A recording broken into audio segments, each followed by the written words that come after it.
Halo semuanya, balik lagi ke channel YouTube aku di Cia Official. Kali ini aku mau bahas ke teman-teman nih, gimana sih cara menentukan kategori akun TikTok Shop teman-teman. Terutama TikTok Shop yang memang teman-teman itu affiliate ya. Langsung aja disimak, tapi sebelumnya teman-teman wajib banget buat subscribe channel YouTube aku dan share video ini serta nyalakan juga tombol loncengnya. Langsung aja yuk ke gimana sih cara menentukan kategori akun TikTok Shop affiliate teman-teman? Langsung disimak.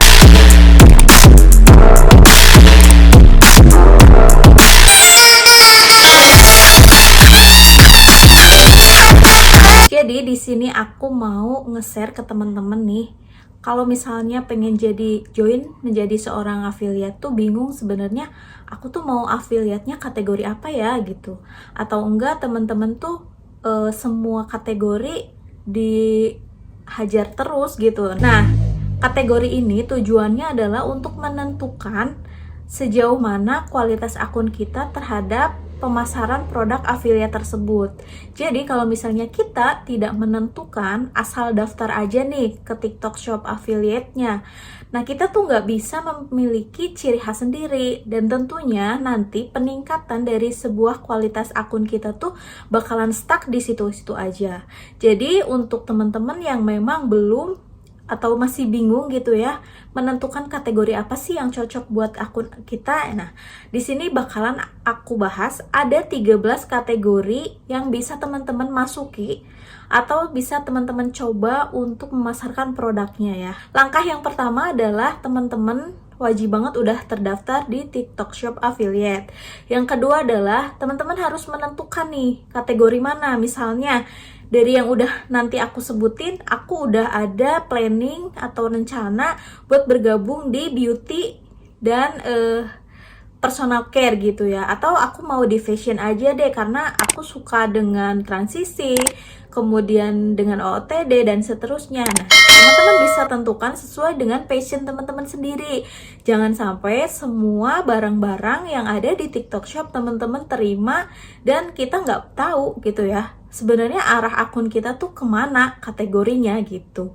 Itu ya. Dan tentunya yang namanya algoritma itu bisa terus meningkatkan kualitas akun kita. Jadi kalau misalnya kita udah masuk ke kategori 1 nih, kategori fashion, tentunya akun kita bakalan terus berkembang di video-video yang memang membahas tentang fashion. Nah, saat kita mencoba membahas mengenai beauty atau dicampurkan dengan peralatan rumah dan seterusnya, itu tuh nggak bakalan jalan. Jadi viewsnya bakalan turun atau memang penjualan bakalan merosot. Itu ya tujuannya. Kalau misalnya teman-teman belum menentukan kategori saat mendaftar menjadi seorang affiliate di TikTok Shop. Nah, aku mau bahas satu persatu ya di sini. Ada 13 kategori yang bisa teman-teman masuki untuk menjadi seorang affiliate. Nah, 13 kategori ini apa saja? Yang pertama adalah kita punya kategori perlengkapan rumah. Jadi perlengkapan rumah tuh kita jualannya apa aja sih gitu ya. Nah, di sini barang-barang yang masuk ke kategori perlengkapan rumah antara lain adalah cermin estetik, lapel, kemudian keset kamar mandi, pembersih keramik, kotak snack, piring cantik, gelas estetik, terus sendok stainless, sumpit stainless, rak multifungsi, dan lain sebagainya. Jadi itu barang-barang yang masuk ke kategori perlengkapan rumah. Jadi kalau misalnya teman-teman diajak gabung oleh sebuah agensi atau memang teman-teman mengambil sampel atau meminta sampel langsung kepada seller produk yang memang udah aku sebutin salah satunya tadi, nah teman-teman itu masuk ke kategori perlengkapan rumah. Jadi kalau misalnya udah pernah posting nih video atau live atau pernah menautkan keranjang kuning mengenai perlengkapan rumah, ya kesananya teman-teman wajib banget buat video atau live streaming mengenai produk-produk perlengkapan rumah seperti itu ya. Nah, yang kedua adalah kategorinya yang bisa teman-teman masukin saat menjadi seorang affiliate. Kategori perlengkapan dapur. Nah, perlengkapan dapur ini apa aja sih ya? Ini perlengkapan dapur tuh banyak banget, kayak panci stainless, kemudian kompor portable, pisau, wajan, alat pengangkat galon, kemudian alat barbeque dan seterusnya. Itu masuk ke perlengkapan dapur ya. Jadi teman-teman silahkan kalau misalnya udah pernah memasarkan produk tersebut, coba untuk stay terus pemasaran produknya di perlengkapan rumah. Yang nomor 3 adalah ada kategori tekstil dan soft furnishing ya. Nah, tekstil dan soft furnishing nih apa aja sih dalamnya ya?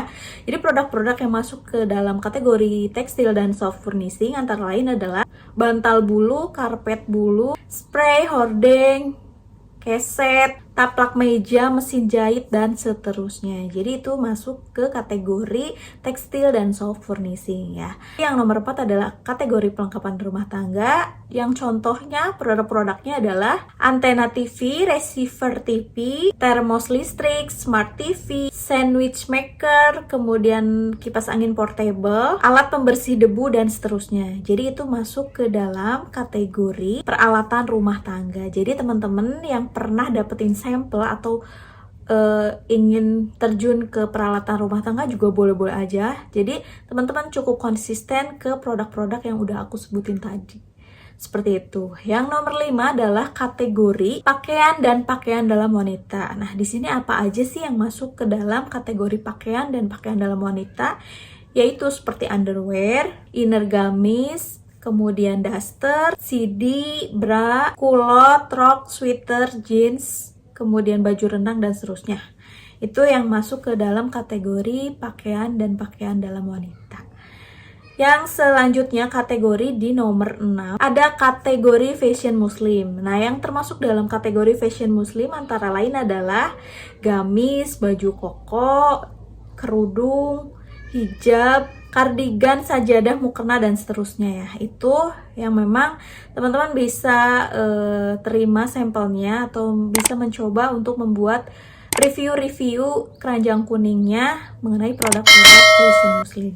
Yang nomor selanjutnya adalah kategori perawatan dan kecantikan. Nah, tentunya ini udah gak asing lagi ya, karena aku masuk ke dalam kategori ini, perawatan dan kecantikan. Nah, diantaranya produk-produk apa saja sih? Banyak sekali ya, seperti sabun cuci muka, kemudian serum, toner, eyebrow pensil, make up, seperangkat alat make up, kemudian sisir, soft lens, lipstick, dan seterusnya. Itu yang masuk ke dalam kategori perawatan dan kecantikan. Seperti itu ya guys. Jadi kalau misalnya teman-teman udah terjunnya di beauty content creator gitu ya, teman-teman bisa ambil kategori ini. Yang nomor selanjutnya adalah nomor 8, yaitu kategorinya telepon dan elektronik. Nah, produk-produknya apa aja sih yang masuk ke dalam kategori telepon dan elektronik? Contohnya adalah charger HP, earpod, kemudian earphone, anti gores, kemudian casing, kipas angin portable juga masuk ke dalam kategori tersebut. Yang nomor 9 adalah kategori bayi dan persalinan ya. Jadi kalau bayi dan persalinan ini masuk ke kategori tersebut di nomor 9. Nah, buat teman-teman yang memang bumil-bumil, kemudian yang punya ibu rumah tangga yang udah punya anak gitu ya. Nah, biasanya teman-teman banyak sekali yang terjun ke kategori ini, bayi dan persalinan. Nah, produknya apa aja sih? Seperti baju tidur, jumpsuit, selimut bayi, kemudian stroller, karpet bayi, dan masih banyak lainnya seputaran ibu dan balita. Kayak pampers juga masuk ke dalam perlengkapan bayi dan persalinan. Seperti itu. Yang nomor 10 adalah kategori perbaikan dan rumah. Di antaranya contoh produknya apa aja sih? Di dalamnya adalah seperti ada lampu LED, kemudian lampu RGB, senter LED, kabel, dan lain-lain ya. Itu yang masuk ke dalam kategori nomor 10. Yang masuk ke dalam kategori nomor 11 adalah kategori mengenai kesehatan. Nah, contohnya apa aja? Contohnya adalah multivitamin, minuman kolagen, minuman penambah nafsu makan, minuman pelangsing, terus penambah berat badan, dan seterusnya. Itu masuk ke dalam kategori kesehatan. Yang nomor 12 adalah kategori pakaian dan pakaian dalam pria. Di antaranya adalah underwear seperti boxer, kolor, jeans, sweater, jaket, sepatu yang berhubungan dengan fashion pria ya. Jadi kalau misalnya teman-teman tertarik untuk masuk ke kategori tersebut, silahkan pemasarkan produk-produk yang udah aku sebutin barusan ya. Dan yang terakhir adalah kategori koper dan tas. Nah, koper dan tas ini juga lumayan tinggi juga ya penjualannya di TikTok Shop. Aku lihat-lihat. Jadi kalau misalnya teman-teman mau memasarkan produk seperti tas, kemudian koper juga silahkan. Bisa langsung meminta sampelnya ke seller, atau memang teman-teman itu punya sampelnya, punya sampel sendiri juga boleh untuk memasarkan produk-produk tersebut gitu ya. Intinya adalah dari semua kategori yang memang udah aku sebutin tadi, kalau misalnya teman-teman bingung menentukannya, intinya teman-teman suka aja dulu gitu ya sama produk apa gitu. Jadi kalau misalnya teman-teman sering di kehidupan sehari-hari tuh sering belanja baju gitu ya, jadi kan teman-teman lebih prefer ke fashion gitu ya. Terus kalau misalnya teman-teman lebih suka skincare nih gitu ya, atau memang teman-teman tuh acne fighter gitu ya, jadi pejuang jerawat dan seterusnya, pengen punya kulit yang mulus dan seterusnya, nah itu teman-teman bisa masuk ke perawatan dan kecantikan gitu. Atau teman-teman suka juga nih ke mengenai peralatan rumah tangga gitu, karena itu tuh menunjang banget ke keseharian kita. Atau peralatan dapur juga yang biasanya hobinya masak dan seterusnya. Jadi teman-teman bisa sesuaikan dengan passion dan hobi teman-teman ya. Itu sih, kalau misalnya udah hobi pasti apapun bakalan disukain dan gak ada istilah terbebani gitu ya. Kalau misalnya kita bikin short video juga ya kita enjoy aja, karena memang kita menyukai passion tersebut dan kategori tersebut. Itu guys, jadi saran aku kalau udah menentukan satu kategori, silakan teman-teman fokus di satu kategori itu aja. Jadi yang lain tolong minggir dulu gitu ya, karena memang algoritma TikTok kita itu berjalan sesuai dengan apa yang kita pilih.